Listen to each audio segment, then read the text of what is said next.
Hey, we are here on tonight. I am so happy to be here with y'all another day with the Mission Rich Talk Live. And we are here because it is.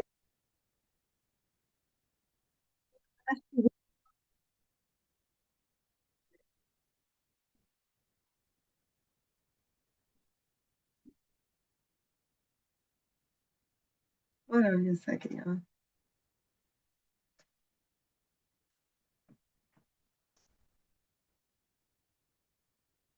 These tabs open. I'm so happy when I get done with my live, I get to go back and delete the stuff that didn't go right. But we are here. And that is a good thing that we are here on tonight. Today is Thursday, July 23rd. And I am the Mission Rich strategist, LaTonia Monroe Naylor. Let me ask you a question. Have you ever had a situation where you felt like you were trying to do the same thing over and over and over again? You had a goal in mind that you wanted to accomplish, and every time you looked to the left or right, something happened and you didn't get the goal done. Not because you didn't want to, not because you didn't have the right heart posture, not because you didn't know what to do, but for some reason, the thing that you set out to do, the thing that you set out to accomplish, the thing that you knew needed to be done, didn't get done. And the question is why? Why does that happen? And so tonight we're going to move into step number 2. Last night we talked about positioning, and I want you to definitely take a look at the video from yesterday so that you can really pull it apart and put it back together so that it prepares you for tonight, where we're talking about what is the thing that is holding you up. What is the thing that is holding you up? And when we talk about what it is, y'all gonna be like, what? That's it? That's what the thing is? Yes, that's what the thing is.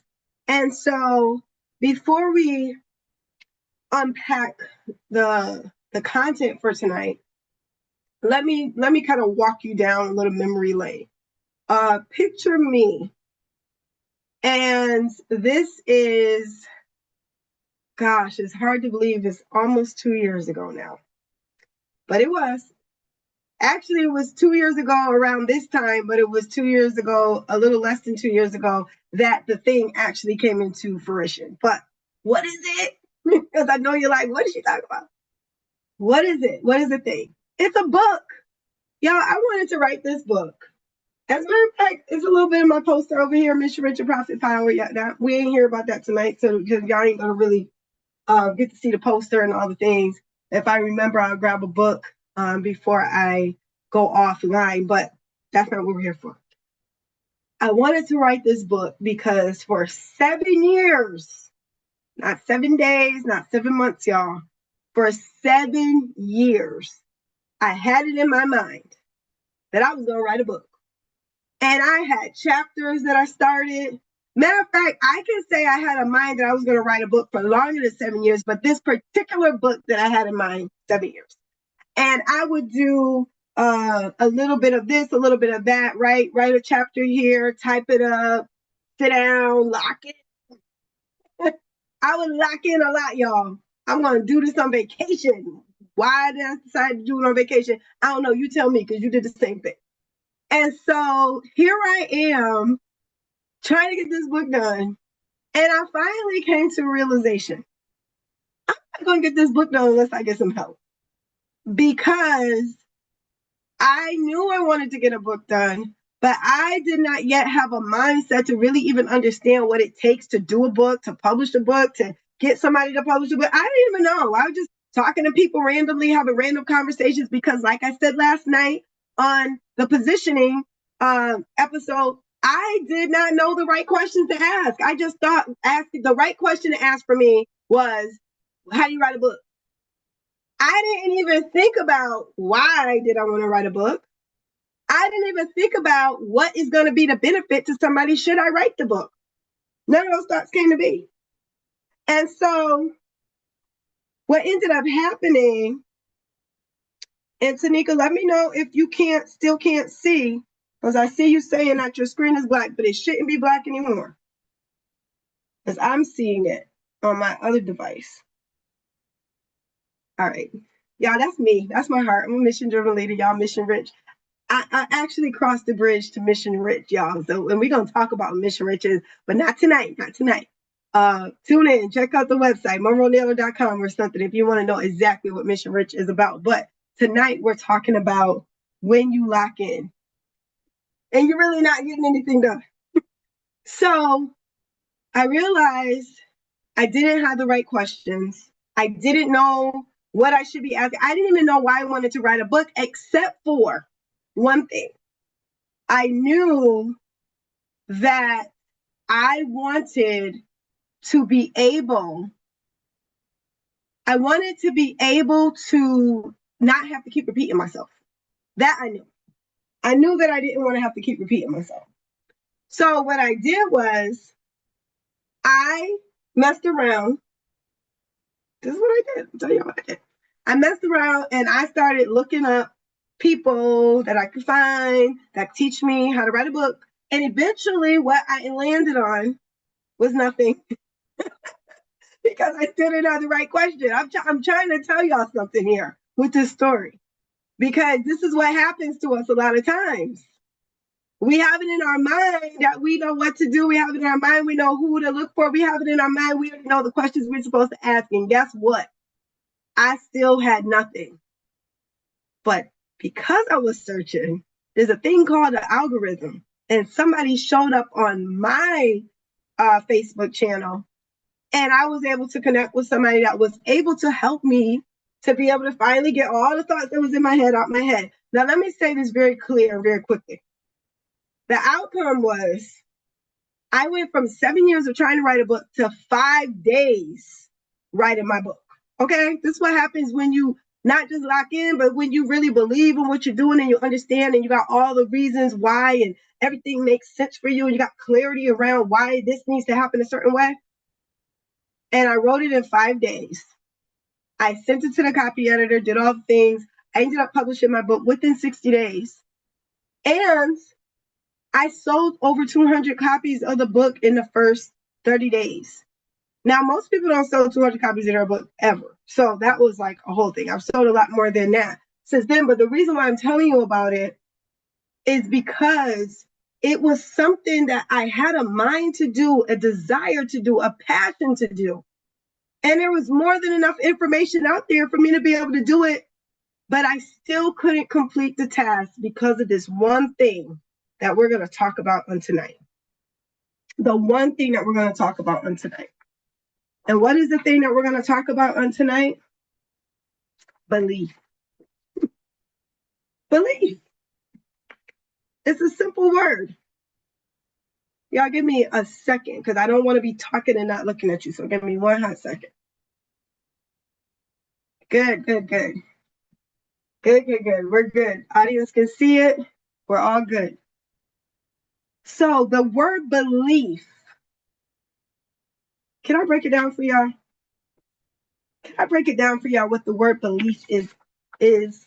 Because sometimes we say we believe and we use this word believe all the time. We use this word to have belief. I have belief in this thing. But we go by the Webster Dictionary. I'm going to tell you what the Webster Dictionary says. I'm going to read it to y'all. It says, a belief is an acceptance that something is true, often without proof. And you don't need proof. You just believe it. You don't need proof. It's just something that in your mind, in your heart, it's a belief. Now, this is what I believe that definition is. See how I threw that in there? A belief is something you have agreed with long enough that you started living like it's true. Okay? It's not that it is true, not that you have proof that it's true, but because you lived with it for so long, it starts to become true to you. That is what my definition, mission rich definition, okay, of belief is. And why is this so important? Because if you lived with something which caused you to think a certain way, then you're not going to ask the right questions, because you won't even know enough to trust in yourself enough, or the ability for you to achieve the thing enough to even ask the right question or know what to do, or even know where to go, like we talked about positioning yesterday. Why is this important? Because if you live like something is true, there's a scripture that says, as a man thinketh is how he what? Believeth. Well, guess what? How you believe, how you think is how you're going to live. And if you don't have a very intentional way to switch your belief system, if I didn't have the opportunity to sit in the room that I did for 5 days with this coach to unpack my lack of belief that I had in myself, that I could actually get this book done. Because for 7 years I tried, and for 7 years I failed. At that point, it just became a thing I was going to do. And oh, by the way, I told myself, I was speaking into existence. I'm going to do the thing. That doesn't work. It doesn't work to just speak something into existence, because the only one that can speak something into existence is God, and I'm not God. So I had to realize that all I was doing was speaking a lot of hot air, and there were no actions that were going to align with the thing I was speaking, because I didn't even believe in it. So this is why we're going to unpack belief tonight, because there's 3 forms of belief that people have that sabotages their ability to actually do the thing that they say they want to do. 3 that we're going to focus on tonight. I'm not saying these are the only 3, but what I am saying is that this is 3 of them. So what I'm going to do is I'm going to tell you what the first one is. Y'all want to hear what the first one is? You want to hear what the first one is? All right. The first one, let me get my little marker. The first one is busyness. I'm going to write on this paper so y'all can see it a little bit better. So the first one is busyness. That's the first kind of belief that can sabotage. That can sabotage you. Why? Because busyness says life got in the way. Life be lifing. You heard that. So yesterday I was talking to somebody and I was like, how life goes? And she said, yeah, life be lifing, but God be Godding. And I said, what? I like that. I'm gonna go ahead. That was not me. That was somebody else. And I won't say her name because I don't want to disclose that we met, because I don't do that. But I will say I don't own that. But I said, okay, God be Godding. And so life is not the obstacle. But we treat life like it's the obstacle. And it's not. So because life is not the obstacle, and we treat it like life is the obstacle, the excuse that we give ourselves for why we can't get something done and we start to believe is because life, because of busyness, because things are happening and I just don't know how to make it work and I just can't do the thing. How about we ask ourselves a question? Instead of agreeing to this lie of busyness, that because I'm so busy and because life be lifing or whatever that means, that I can't accomplish the thing, what if we asked ourselves, how in the busyness of my life can I get this done? What if we actually open our mind up to the possibility of how I can do it, instead of telling ourselves we can't do it? Can't shouldn't even be in our vocabulary if you're a mission-rich leader. Now, mission-driven leaders are very different. And this is why I say I target mission-driven leaders, because mission-driven leaders are out there doing a thing, loving the thing, passionate about the thing, but they oftentimes get stuck right here at the busyness belief that they can't get all the things done because they're so busy. I will promise you that if you take one thing, not a lot of things, not all the things, pick one thing that you need to work on and stick to it for 30 days. And don't tell me you won't get it accomplished. Don't tell me that if you say to yourself, How can I get this done over the next 30 days? That you won't find 5 minutes, 10 minutes, 20 minutes, an hour of your day that you didn't realize you had, that all of a sudden you have because you are focused and you believe you can get it done. I want to challenge you. The second belief, somebody say second. Somebody say second. The second belief is this is the horrible one that always happens, but it's the real thing. Something unexpected. This is a something unexpected belief. Look, yeah, I'm trying to write it all in. I should have wrote it a little smaller. The unexpected is, this is also called a disruption belief. So I'm gonna use that one instead of something unexpected. It means the same thing, but I'm gonna say disruption because it's one word. It helps you to disrupt when your mind is telling you that you can't do it. You can disrupt it because that's a lie that you don't want to tell yourself. Okay? The disruption belief is the unexpected is guaranteed. It's gonna happen. It's gonna happen. Something unexpected is going to happen. Something you did not plan for is going to happen. Regardless of what you say, no matter how you plan, you could be the best planner, you can be the best person trying to think 2 or 3 things, A, B, C, D, E, F, G plan, and something unexpected will still happen that will prohibit you from being able to carry it out the way that you want it to. But here's the thing. When you are a mission-rich leader, you're not locked into it having to be done a certain way. You are locked into the goal. And so what mission-rich leaders do, that mission-driven leaders do not do, is mission-rich leaders know that disruption is likely going to happen, and they position their heart and their mind to be open to the fact that something will likely happen that will switch the way that I have to respond. So I have to be nimble and I have to be flexible. I have to be. Because number one, I'm not trying to go crazy around here. And number two, it doesn't benefit anybody if I lose it because of something unexpected when I should have planned that something unexpected was going to happen. So this is why you think about, if it's going to cost $5,000, let me just put an extra $2,000 or $3,000 to the side. If you got 10 sponsors, maybe I need to go for 20 just in case they don't all say yes. And if I have a venue, let me have a backup just in case there's a flood or something happens at that venue. If you have a caterer, let me have a backup just in case somebody is sick or they can't make it. And this is where something is very important that I need you to understand. I want you to listen into this very, very closely. Very closely. This is where having good integrity is so invaluable. So invaluable.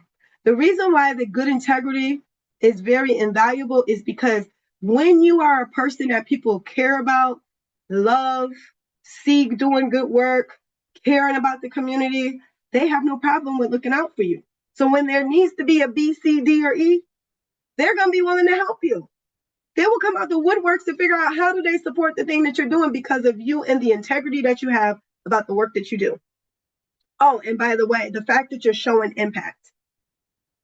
You have to show impact. Don't be a person doing all this talking, but there's no action to support it. This is why I always go back to say, pick one thing. Just do it really well. One thing. Then you can add 2 things. Then you can add 3 things. But just pick one that you could be known for, that people could see the impact, so then they know this person means business. They know what they're doing. Okay? So your structure will absorb what your willpower can't. This is why I'm telling you to have integrity. This is why I'm telling you to have your starting 5, which we talk about in the Mission Rich Experience. We break that down to a science. What is your starting 5? Who they are, why you need them. All of that is in the Mission Rich Experience. And while we're talking about the Mission Rich Experience, I want to just remind you to just stay on until the end, because if you stay on to the end, I have something special that I want to share with you. So now we're going to go to 3. We're going to go to 3. Somebody say belief 3. Belief number 3. The third belief. The third one. I'm going to write this one in black because this one is the one that is really interesting. I'm going to write it and then I'm going to say it. Information belief. Information belief. Let me tell you, people say they don't know what to do. You know what to do. If you don't know what to do, there's ChatGPT, there's Claude, there's all kind of things, Google. So the information is not a problem. But people will tell themselves, I don't know what to do. That's why I'm not doing anything. I don't have enough information. You don't need any more information. What you need is application. What you need is execution. What you need is implementation. What you need is to have somebody that knows already what to do and they can tell you yes or no, this is the right way or wrong way. What you don't need to do is say you don't have information. Because the reality is we are in the information age and there is so much information that it's pretty cheap to get information because you can get it so easily. But the strategy of how to apply the information, now that is a very different thing. The strategy of what questions you're supposed to ask AI, which is why I now have an AI agent that I created and I'm going to have available to my clients, is because there's things that sometimes they want to ask me, run by me, and I'm one person. So I created an agent that can now, they can answer, the questions that people have, or if they have a grant or something they want it to be reviewed, they can ask it to review the grant and all the things the way that I would do it. How did you get over $8 million in funding? Well, this mindset and this strategy is what I use. And so that agent can walk you through how to do it. So I'm really excited about how technology is going to allow me to be more helpful to those that I work with. And so that information belief is it's not because of information gap. I want to stress that. It's not because of an information gap. Now, this is the thing. And y'all, I'm looking at my notes real quick because I want to make sure that I didn't miss anything that was important. Because I get a little nervous. I haven't been doing these lives in a while. And what I'm not trying to do, and like they say sometimes, some of my cousins, they be like, what I ain't finna do, what I ain't finna do is let you get on here and leave and not have all the right information. And I got excited and I missed something because I was so excited to share. So the three types of belief, we're going to go over again that folks encounter that cause them to live as though they are true, even though they're not, are busyness, disruption, and information. Those are beliefs that people carry that cause them to think for some reason that it's impossible to get the thing done that they know they're supposed to do. So we debunk that because those are not truths. You create your truth. You create the ability to be able to do the thing that is necessary. Now, I had someone that submitted a question to me, but I don't see her on the live stream. So I won't answer her question right now. Maybe she'll come tomorrow and then I'll answer her question tomorrow.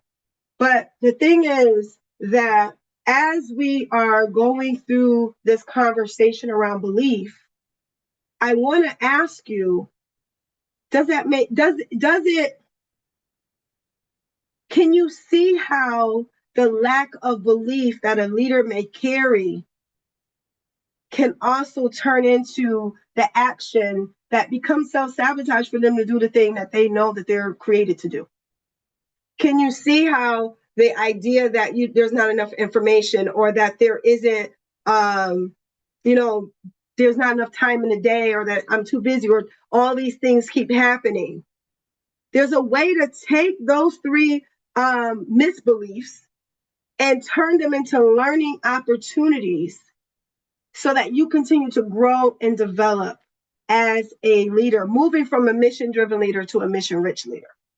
Like I said on the last episode, when you start out in this journey of entrepreneurship, whether it's starting a nonprofit or starting a for-profit entity, right, as a leader who wants to impact the world, you're going to start out like a caterpillar, squirming your way through it, trying to figure it out, moving slow, feeling like you're in the crud and in the dirt and there's nothing working out. And how in the world am I going to get past this dust?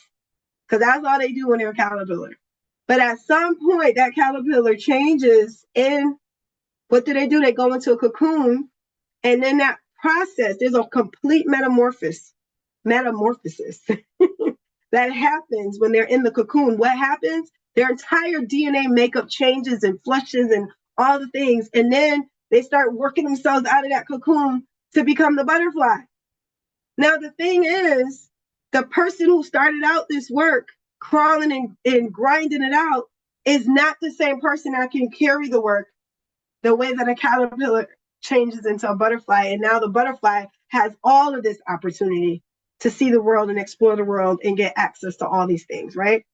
That's what I want for you as a mission-rich leader. And I know that it's impossible. And I want to ask you, do you feel this way? I know, but do you feel and do you believe? It's impossible for a leader who has decided that they're going to start this work to stay in that caterpillar phase, right? Trying to do the thing that requires them to transform into a butterfly. In other words, you can't be the system, carry the system, and do all the things in the system and lead the system at the same time. And that is what the Mission Rich Experience is for next week. And I'm so excited because I know that some of the folks that are watching right now have already joined, and we're going to see you next week. There's viewer access and there's premium access. So you can go to missionrichexperience.com if you want to learn more about what we're doing at the Mission Rich Experience, where we're teaching leaders how to get into a place of clarity, how to find the leak that's causing them not to be able to scale and do the things that they know they're supposed to do at the level. And last but not least, to become attractable, to be magnetic, to get that funding, to get access to those resources, to get the right people so that they're able to do the thing that they know they're supposed to do without burning out, without trying to resort back to being a caterpillar, because you don't want to be a caterpillar. You can't even turn back once you're a butterfly. But sometimes you like, forget about this. And that happens when we're a mission-driven leader staying in drive mode instead of learning how to embrace that work-life harmony and all the beauty that comes with leading the system and not just running the system. So I'm going to ask if there are any questions. I see a comment that I will respond to because I have one of my faithful viewers on. So I'm going to go ahead and respond to your comment. And it's that you absolutely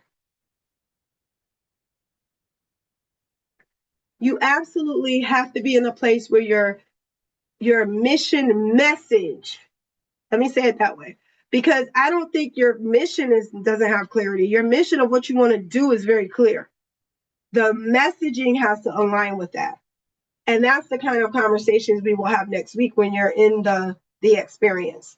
And so you'll be able to see and understand how these things play together, how your messaging and the way you communicate your messaging affects your ability to access resources. And not just access resources, right? Because resources isn't just money. Money is a big part of it, but training, technical assistance, pro bono services, you know, all the things that can happen when people start to recognize you as the person, the go-to, the guru. Now, sometimes it takes a couple of years, sometimes it takes 6 months, whatever. But the point is that as long as you're constantly being like, I don't know if anyone has heard this metaphor or this story or parable, I guess it would be called, but it's an example of focusing in, right?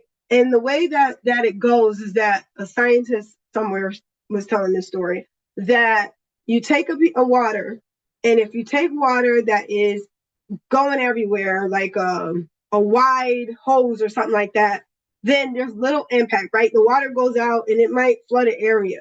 But if you take water in a very small hose and you just continue to focus that water on a brick wall, eventually it will penetrate the wall. Now, it won't do that if it's just a bunch of water going up against it. That's why dams work very well. But if you keep a little stream that's at full force aimed at something long enough, it will eventually penetrate. That's what happens when you focus on the one. And so we will unpack and get you that clarity so that you are able to not just internalize the passion that you have for the work, but that you're also able to internalize how to go about doing the work with the most efficiency and effectiveness and the least amount of physical labor on you. That's my thing. Mission rich leaders, we learn how to leverage. We do not sit around here trying to do it all ourselves, because guess what? That is not your job. You can't do it all. We're one person. It's never been designed for one person to do everything. Even God got a whole bunch of people doing things, right? And he's God. Even he employed and delegated and said, hey, this person needs to do this and that. So why in the world would we think that we're supposed to do it all? But we do. And we're going to talk about those mindsets that need to be unpacked as well next week in the Mission Rich Experience. So I am good on tonight. I don't know if you have another question. I will absolutely answer it because I still have a few more minutes. And while you're thinking about whether or not you have a question, I want to make sure that, you know, we are very clear on the things that are most important. I want to make sure that we are clear on the things that are most important, which is we have most of the time as mission-driven leaders, there's never, ever an information problem. There's always an implementation problem. And never is it because we don't want the best outcome. I have not met a mission-rich leader, a mission-driven leader that has had a negative reason for wanting to do the thing that they're doing that wasn't about wanting to see impact. Even if they do it wrong, I have never encountered a person that said, I don't want to see people fed, or I don't want to see the those that are widowed supported. I don't want to see the veterans helped. I don't want, never. I haven't met one person. Even people that say they're not for this tax increase or whatever, they won't ever tell you, I want to see people hungry or starving, because that's not the heart of man. Now, are there evil people out there? Yes. We're not going to act like that's not real, but the reality is the average person is not like that. And so because the average person is not like that, what we tend to do is love and care and do more than we should because we feel obligated to, because we don't see enough happening from other people. But there's a way to learn how to leverage your gift and your influence so that you're able to do your part in your gift, but enroll other people in the vision so that they can do their part. And that is what being a really good mission-rich leader does. And that is what happens when you let go of the thing that's holding you back and start to believe the truth of the matter, which is you can do all the things that you are supposed to do, and that you need to delegate the other things to other folks. And I don't mean delegate like tell them what to do. I mean, sometimes remove yourself from the decision so they have no choice, because sometimes that's what needs to happen. So anyways, let's not get in there and go on to another topic. I'm checking the chat room now just to see. All right, looking good, looking good. Focus on the one, focus on the one. Well, I thank y'all so much for your time tonight. This has been such a blessing. I know a number of folks reached out to me and said they couldn't join live, but they were going to watch later. So I look forward to hearing your feedback and letting me know if you have any questions. And I also want to remind you about the Mission Rich Experience. So anyone who tuned in tonight going through midnight, because this will be on forever, as long as YouTube allows me to keep this video up. But there is going to be a deadline as to when the coupon closes. So for tonight, there is a coupon. And if you email info@monroenaylor.com, I don't know if you'll see it in the chat, but I will add it to the chat as well.